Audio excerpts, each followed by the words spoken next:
Good day, everyone. You're welcome to my YouTube channel, Pharmaco Healthy Channel. My name is Pharmacist Good Luck, and in today's presentation, we are going to talk about the health challenges associated with Shisha that we are expected to know. Now, without wasting any further of our time, we're going to delve into the presentation proper from here. But before we do that, I suggest that we go for a short break. So if this sounds interesting to you, I advise you to stay tuned. Don't go anywhere because I'll be right back soon. Hello, you're welcome back to my YouTube channel, Pharmaco Healthy Channel. So Shisha, also known as hookah, hubble bubble, or even goza in some places, is a device for smoking tobacco. Invented as far back as 16th century with the unproven claim that passing smoke through water purifies it.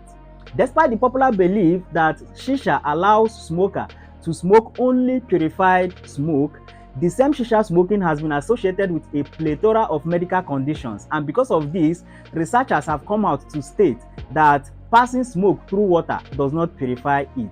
Initially, tobacco used to be the ingredient smoked in Shisha, but today it has evolved from simple tobacco to a mixture of flavors like cherry, mint, chocolate, and even apple. And this has further solidified the wrong impression that Shisha smoke is harmless. After all, it is smelling very nice. Shisha smoking basically involves burning tobacco using coal. So because of that, the smoke you see people blow out during smoking Shisha generally contains dangerous components from both tobacco and coal. These components include polycyclic aromatic hydrocarbon, the volatile aldehyde, the nicotine, the carbon monoxide, nitric oxide, furan, and even nanoparticles.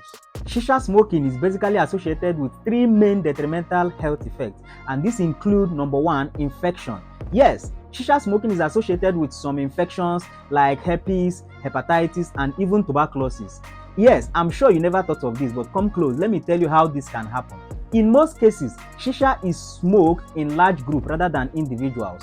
You are not likely going to see somebody at home alone smoking Shisha. I mean, you will most likely see people smoking Shisha in the nightclub, birthday parties, or other places that involve large group of people. And during the process of smoking Shisha, what happens is that they pass this Shisha from one person to another. So by sharing mouthpiece, a plethora of microorganisms that are dangerous can be transmitted from one person to another, probably through mouth-to-mouth contact, especially when there are openings in the mouth, or through saliva, or even through prolonged exposure or inhalation of contaminated air. The probability of this transmission is high due to the fact that Shisha molasses itself is moist in nature, hence provide enabling environment for the growth and multiplication of certain microorganisms like Mycobacterium tuberculosis, the microorganism that causes tuberculosis.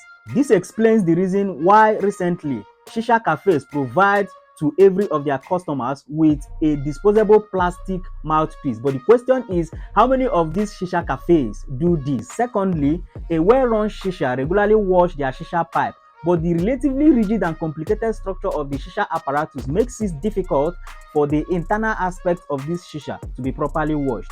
So upon proper examination of the internal aspect of this Shisha, there is high probability of microorganisms growing and multiplying there, acting as source of infection to smokers. Number two, Shisha smoking is also associated with cardiovascular conditions like hypertension, cardiac arrhythmia, coronary heart disease, heart attack, and a good number of other cardiovascular complications that I might not mention here.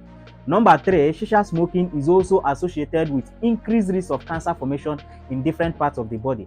This includes places like the lungs, the mouth, the throat, the stomach, the bladder, the prostate gland for men, and even the blood, a kind of cancer called leukemia. Okay, so another additional health challenge associated with Shisha smoking that I cannot fail to mention in this presentation is carbon monoxide poisoning. Yes, Shisha smoking is associated with carbon monoxide poisoning, but wait, it seems this my pillow is distracting me from speaking fluently. So what do? Let me drop it.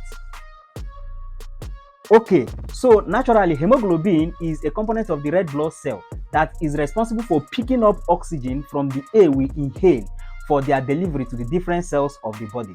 To achieve this, hemoglobin normally binds with oxygen to form oxyhemoglobin, which is now transported to the different part of the body for oxygen delivery to the different cells of the body. So when we expose ourselves to carbon monoxide, probably through shisha smoking, what happens is that this carbon monoxide binds competitively with hemoglobin to form carboxyhemoglobin, thereby reducing the amount of hemoglobin available for oxygen to bind with for their normal delivery to the different cells of the body. Also, owing to the fact that carboxyhemoglobin cannot further bind with oxygen for their normal delivery, this now results to decreased ability of the red blood cell to transport oxygen to the different cells of the body, including the cells of the brain and the heart. And we all know the complications associated with this. Sometimes it is associated with certain symptoms like headache, dizziness, fatigue, and even confusion, especially when the cells of the brain is no longer receiving the adequate amount of oxygen that it requires for its normal function. Then finally, you see some people, they will be like, yes, I smoke shisha, but I don't do the tobacco-based shisha. I only do the flavored shisha or even herbal-based shisha, blah, blah, blah, blah. So because of that, I am not exposing myself to the detrimental health challenges associated with shisha smoking. I think at this point, I have to drop this and get my cord. Now, come close. Let me tell you something you don't know. I can agree with you that you are not exposing yourself to the health challenges associated with nicotine because you're doing the non-tobacco based shisha. However, you are still exposing yourself to certain dangerous chemicals that are coming from combustion of coal, like the polycyclic aromatic hydrocarbons and carbon monoxide. As a matter of fact, research has shown that the smoke coming from both tobacco-based shisha and herbal shisha contains carbon monoxide and a good number of other toxic agents that has been shown to increase the risk of smoke-related cancer, heart diseases, and lung diseases. And in addition to this, you are also exposing yourself to certain infections like herpes, especially when you are smoking this shisha with a group of people that have been suffering from this herpes infection for quite a long period of time now that you are not even aware. Now, I think at this point, I have convinced you that even that your non-tobacco based shisha, that your flavored shisha and herbal shisha is not good for your health. Wait, am I still holding cord? No. This cord is not meant for you. This cord is meant for people that smoke shisha. So I think I have to drop it. So at this point, I would like to say thank you very much for your audience. Please, if you have not subscribed to my YouTube channel, use this opportunity to click on subscription button. And also, if you can, like, comment, and share my videos to your loved ones. I will appreciate that. See you in my next episode.